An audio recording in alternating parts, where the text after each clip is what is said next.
مفتی صاحب، مجھ سمیت بہت سے لوگوں کو نماز میں شامل ہونے کا طریقہ نہیں آتا۔ مختلف نمازوں میں مختلف جگہ پر نماز میں شامل ہوتے ہیں اور بہت لوگ وہیں سے ثنا شروع کر دیتے ہیں۔ اگر دوسری یا تیسری رکعت میں شامل ہوں اور جماعت جب سلام پھرنے بیٹھے تو بعد میں شامل ہونے والوں کو کہاں تک پڑھنا چاہیے؟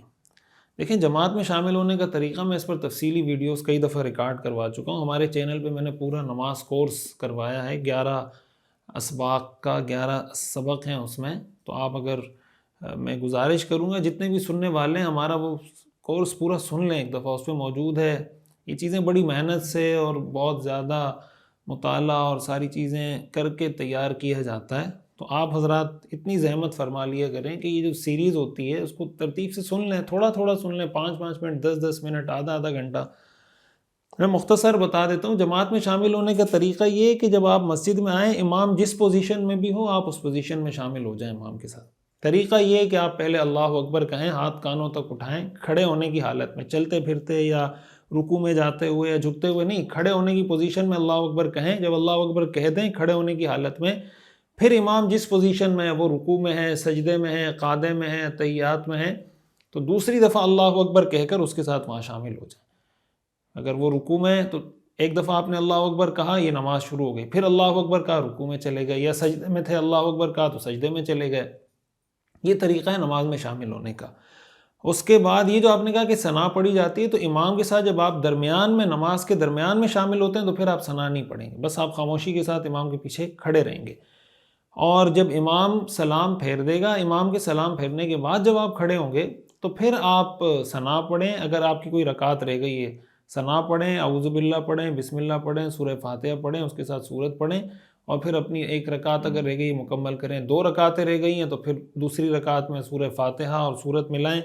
3 رہ گئی ہیں تو تیسری رکعت میں پھر آپ صرف سورہ فاتحہ پڑھیں گے۔ 4 رہ گئی ہیں تو پہلی 2 میں آپ سورہ فاتحہ اور سورت پڑھیں گے، اور آخری 2 میں سورہ فاتحہ اور سورت نہیں پڑھیں گے۔ اچھا، یہ سوال کیا ہے مفتی صاحب، درج ذیل حدیث کے بارے میں ارشاد فرمائیں کہ کیا یہ حدیث ثابت ہے؟ ایک مرتبہ حضرت عائشہ رضی اللہ عنہا حضرت محمد مصطفیٰ صلی اللہ علیہ وسلم سے کہنے لگی، یا رسول اللہ، حضرت یوسف علیہ السلام کو اللہ نے اتنا پیارا بنایا۔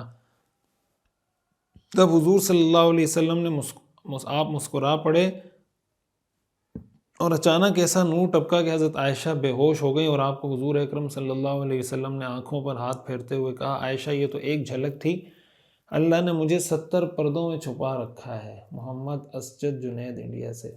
یہ سوال آپ نے کیا ہے، میں نے کافی تلاش کی، ایسی حدیث مجھے کہیں نہیں ملی، تو واللہ علم میری نظر سے نہ گزری ہے، اور تلاش کرنے کے باوجود بھی مجھے حدیث کی کسی کتاب میں ملی نہیں ہے، تو بظاہر یہ حدیث ٹھیک نہیں ہے۔ مفتی صاحب، میرا اسلامی کتب خانہ ہے، میں دیوبند ہوں، کیا میں دوسرے مسلک کی کتابیں بیچ سکتا ہوں، مثلاً بریلوی وغیرہ؟ دیکھیں، یہ تو فرقہ واریت ٹائپ کا سوال ہے۔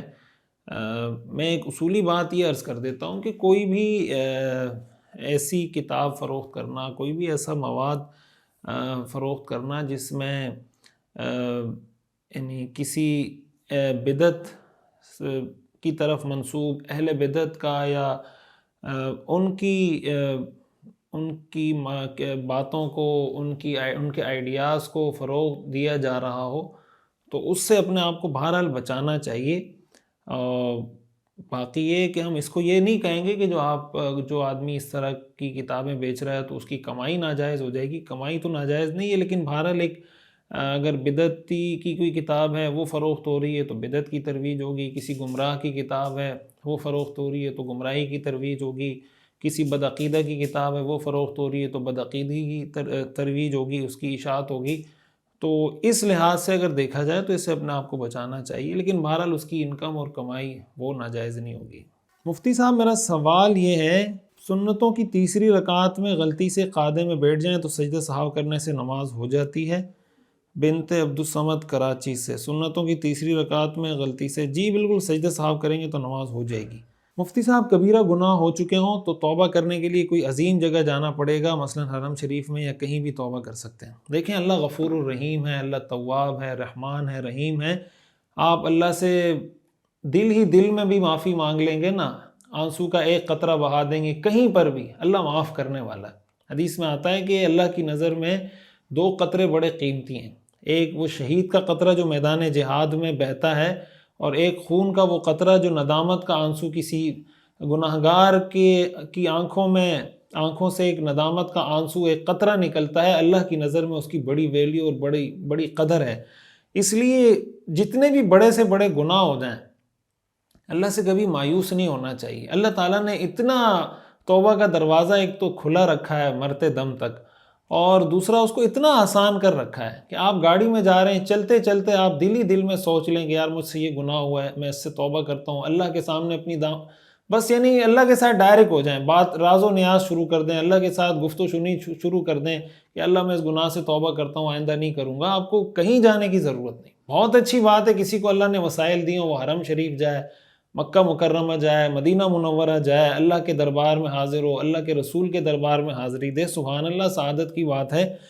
لیکن اللہ تعالیٰ نے ایسی کوئی شرط نہیں لگائی کہ بھائی اگر بڑے گناہ کیے ہیں تو میں اس وقت تک معاف نہیں کروں گا۔ اللہ تعالیٰ نے توبہ کو بہت آسان کر دیا ہے۔ قرآن کریم میں اللہ نے فرمایا قُلْ يَا عِبَادِيَ الَّذِينَ أَسْرَفُوا عَلَىٰ أَنفُسِهِمْ لَا تَقْنَطُوا مِن رَحْمَةِ اللَّهِ، اے پیغمبر آپ کہہ دیجئے میرے وہ بندو جنہوں نے اپنی جانوں پر ظلم کیا ہے، اللہ کی رحمت سے مایوس مت ہونا۔ ان اللہ یغفر الذنوب جمیعا، اللہ سب کے سب گناہوں کو معاف کر دے گا، ان اللہ غفور الرحیم۔ تو اس لیے اللہ سے کبھی مایوس نہیں ہونا چاہیے، اللہ کی رحمت سے کبھی مایوس نہیں ہونا چاہیے۔ باز آ ہر آنچ ہستی باز آ، کوئی بھی گناہ کیا ہے تو اللہ کے دربار سے، اللہ کی رحمت سے کبھی مایوس نہیں ہونا چاہیے۔